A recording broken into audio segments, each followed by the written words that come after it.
Hi guys, it's Lars Hauwert here and welcome to this video. So today I want to be talking about how to have the perfect checkout flow on your Shopify store. So if you don't know who I am yet, I'm Lars. I've built my own Shopify store to around $9 million in sales, and now I'm helping others to essentially do the same thing. So let's get right into it.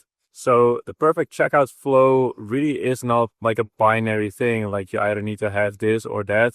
It always depends on the specific store that you're having, and the main factor in this decision being how high of a ticket value your items are. So if you have high ticket valued, generally, if your app store value is above $200, then I always recommend to have a 3-step checkout process, which you can easily set up in Shopify in the checkout settings.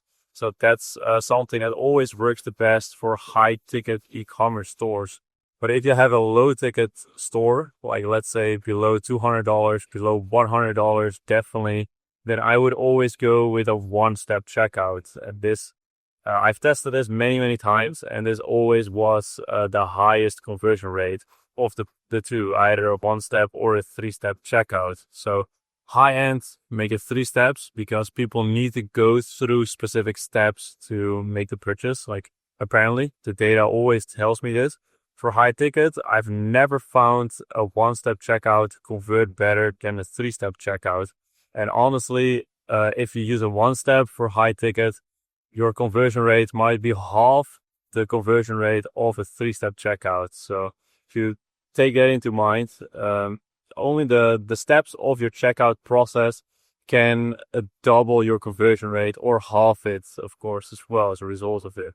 So that's what I've seen. It's normally not that extreme, but it can definitely make a big difference, and it does make a difference. If you have a 1-step for high ticket, you're going to convert less than a 3-step. So high ticket, 3-step checkout, low ticket, 1-step checkout.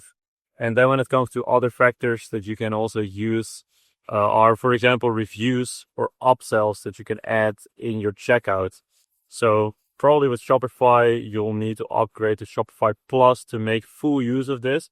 But if you can, I always recommend to add some reviews in your checkout, as well as on your cart page. Add reviews and potentially also some upsells if you have certain products that you know that your customers tend to buy together with your main product.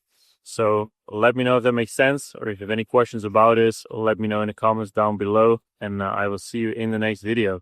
Bye bye.